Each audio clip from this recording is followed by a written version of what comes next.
caprice. Donc aujourd'hui, Kachopa se retrouve dans ce pot, je suis en train de chercher le mot, dans ce pot de méli-mélo où il y a un peu de la chrétienté, il y a de l'islam, et avec l'arrivée de la Chine, nous voyons la montée du bouddhisme, de l'hindouisme, et tout sauf la pensée originale de Kachopa. Et pour ceux qui viennent qui cherchent à défendre Kachopa, nous voyons toujours qu'ils tombent facilement dans le piège, n'est-ce pas, des colons. Ils se justifient par rapport à la thèse de leur bourreau. Vous allez voir beaucoup comme au centre de Kachopa, beaucoup de gourous qui ont surgi. Quand ils parlent de la reconnexion, du renouveau, c'est toujours par rapport, en justification avec la Bible, en justification avec le Coran. La Bible a dit ceci, et comme la Bible a dit ceci, nous aussi nous sommes partis, nous avons une prophétie dans la Bible, nous aussi. Donc tout se justifie, alors que nous savons que, comme je l'ai dit au départ, la spiritualité c'est un mode de vie. C'est un état qui permet à un peuple de se reconnecter avec ce qu'il y a de plus sacré. D'abord de se comprendre, de comprendre son monde, et se connecter avec ce qu'il y a de plus sacré en soi. Mais je voudrais d'abord rassurer toutes nos auditrices et tous nos auditeurs. En ce moment où je m'exprime, je ne m'élève pas contre les religions. Je vais présenter d'abord un tableau des religions connues de tous. Je pense que vous les aviez énumérées en Afrique. Ces religions sont peut-être mieux et bon pour leur peuple d'origine et chez eux. Mais je vais présenter ces tableaux de ces religions vues, disons, à Kachopia, qui est la terre qui est la nôtre, et le patrimoine auquel nous devons strictement et jalousement veiller. D'un autre côté, je ne voudrais pas que certains d'entre eux prennent à mal les interprétations qui seront faites, parce que, comme vous l'aviez dit, quand on aborde des questions de spiritualité, il faudrait vraiment beaucoup de rigueur, sortir des sentiments et essayer d'éviter tout ce qui a comme piège par rapport. Je disais tout à l'heure que ceux qui sont dans la foi, ceux qui sont dans la croyance et dans des convictions de certaines religions, qui comprennent que c'est un travail spirituel que nous sommes en train de faire. Et un travail spirituel oblige la personne de se dépouiller de tout et d'aller fondamentalement dans le sens de ce qu'on appelle la spiritualité.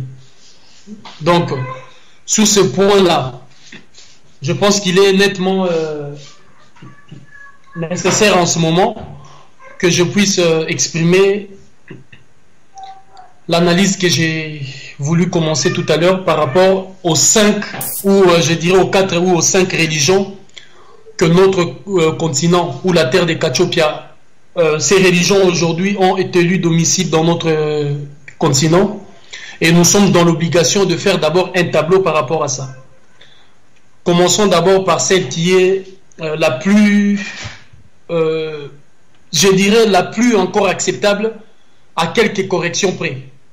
Le bouddhisme, à la différence d'autres religions, le bouddhisme n'est pas une religion qui prône notamment l'être suprême de la création. C'est-à-dire que c'est une philosophie spirituelle qui aborde une partie de la spiritualité qui pouvait être, ou qui serait la spiritualité convenable et acceptable pour l'Afrique, à savoir la place de la personne humaine ou de l'être dans la création.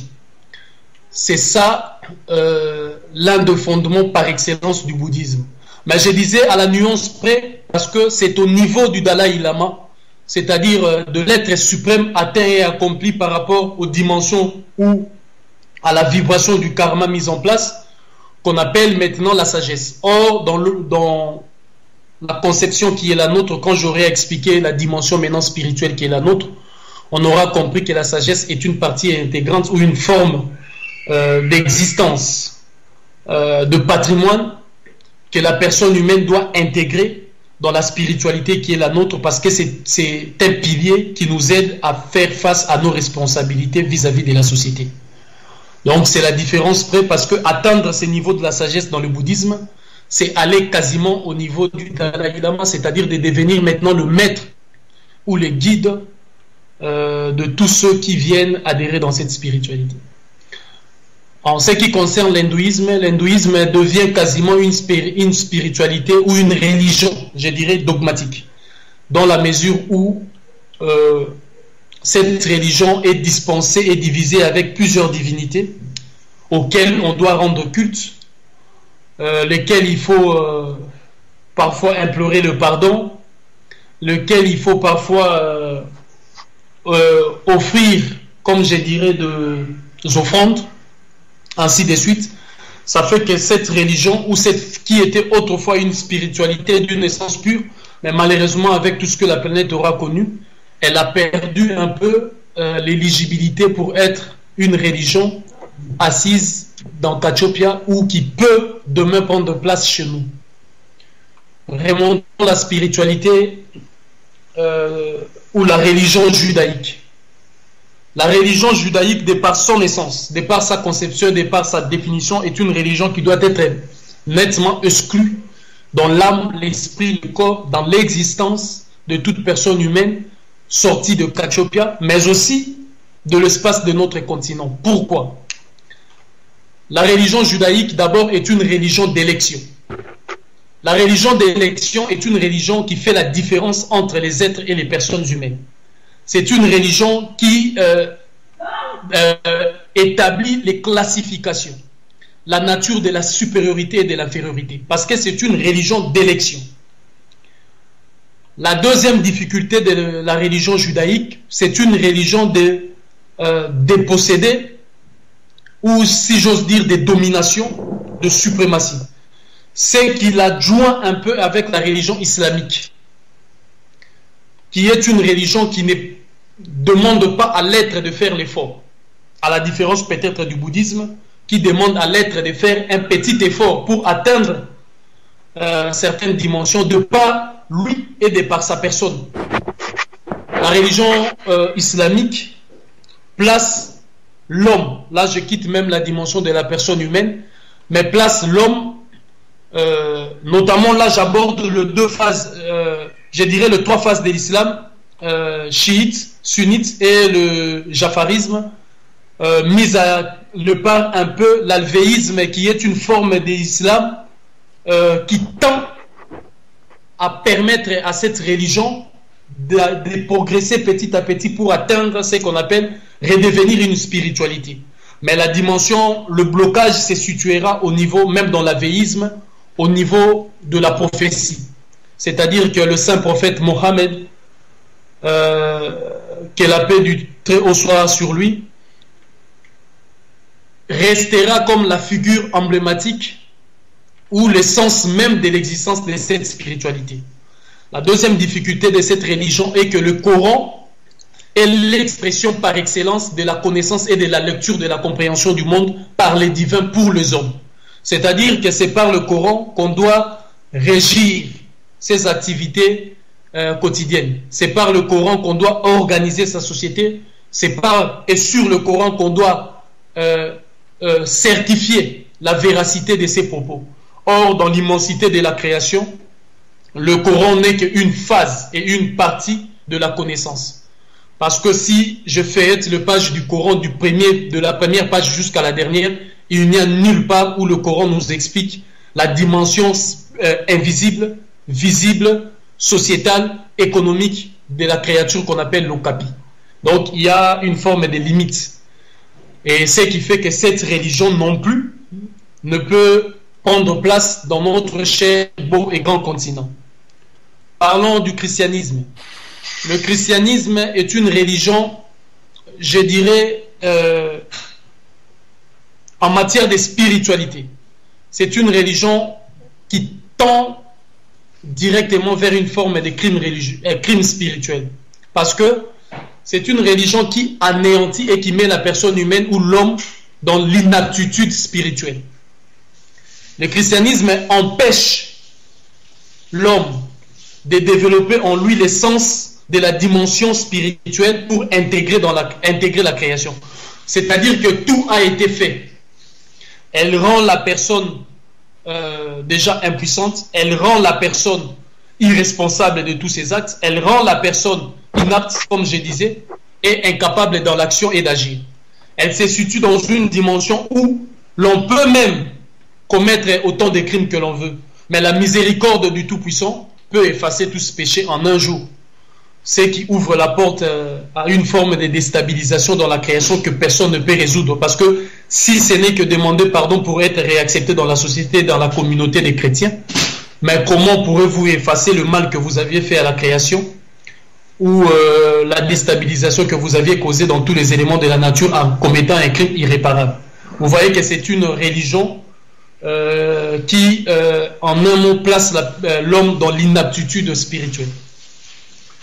Donc, ces religions que je viens de numérer sont dans la difficulté possible de lire domicile chez nous. Mais la sincérité et la rigueur spirituelle doivent m'obliger de rentrer maintenant dans Kachopia pour voir certaines formes de religion ou certaines vitrines spirituelles qui aujourd'hui continuent de faire défaut aussi à la personne humaine d'atteindre sa véritable nature et sa véritable dimension spirituelle.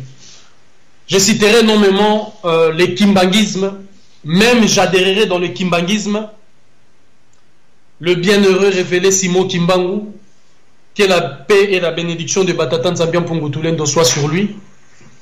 En son temps, lorsqu'il est arrivé, la spiritualité de nos ancêtres était l'une des portes par excellence pour se reconnecter et se refaire une santé véritable en tant que personne humaine dans le respect de son identité. Mais l'orientation de cette spiritualité a posé problème et c'est ce qui pose problème jusqu'aujourd'hui. C'est-à-dire qu'à son temps, il a fallu utiliser la spiritualité africaine de nos ancêtres comme vecteur de résistance.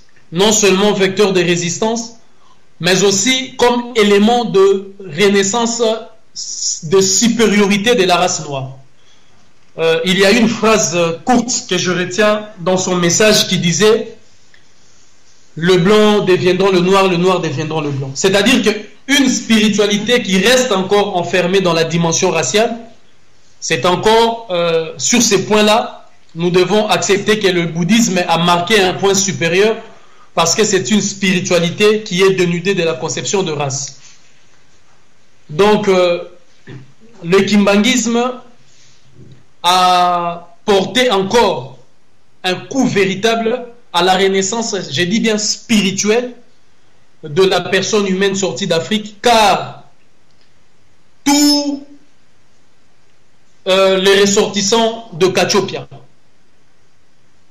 toutes les personnes humaines sorties de Kachopia et tout Kachopia retient aujourd'hui une part essentielle qui fait même l'existence du message du bienheureux Kimbangu, c'est que sa spiritualité qu'il nous a léguée, cette spiritualité a été aujourd'hui traduite par une spiritualité de la promesse, ce qui lui fait indubitablement rentrer dans la lignée des spiritualités abrahamiques qui sont des spiritualités de promesse. La première religion abrahamique, je dirais le judaïsme, la première religion abrahamique, le judaïsme, annonce la venue du Machias ou du Messie. La deuxième religion, le christianisme, annonce la seconde venue du Christ qui sera précédée par Élie, dont, que la paix soit sur lui, notre confrère ou messager Marion William Branham s'est défini comme étant l'Élie qui devait revenir. Et la troisième religion est l'islam, qui annonce l'arrivée du Mahdi, dont les éléments approximativement comparables à l'Apocalypse de Saint Jean annonçaient la mort du roi de l'Arabie Saoudite et le conflit qui va exister autour du Mahdi, le conflit qui va exister pour sa succession, et c'est en ce moment-là que viendra la renaissance ou la venue du Mahdi. Donc ces trois religions sont des religions, les religions abrahamiques se reconnaissent par la prophétie. C'est comme aujourd'hui, je disais, la spiritualité connectée à l'époque de Kimbangu, qui en ce moment-là était une porte pour essayer de redonner une forme de fierté à la personne humaine sortie d'Afrique. est aujourd'hui alignée dans la dimension des religions abrahamiques parce qu'elle annonce, si j'en crois la bouche de Kimbangwe des prophéties énoncées, elle annonce la venue du Kwatulendo qui est le prophète tant attendu, qui non seulement sont de cette spiritualité ou sont ressortissants des Kachopiens. Donc voilà un peu le tableau qu'on peut faire par rapport à tout ça. Donc ces religions sont aujourd'hui connectées ou deviennent de religions abrahamiques, les religions de la prophétie. J'irai maintenant dans une phase encore d'ouvrir la porte, par exemple,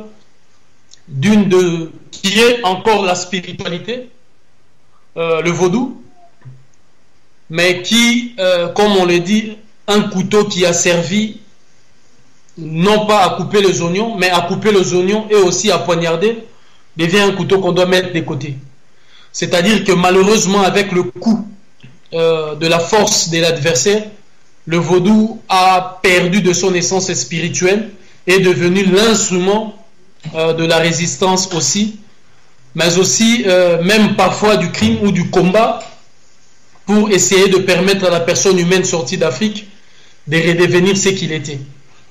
Et malheureusement, elle a encore sombré dans la dimension prophétique ou dans la dimension comparable à l'hindouisme dogmatique, c'est-à-dire où il faut de culte, il faut rendre de culte à certaines divinités à qui il faut offrir, comme je disais, des offrandes, de sacrifices et consorts.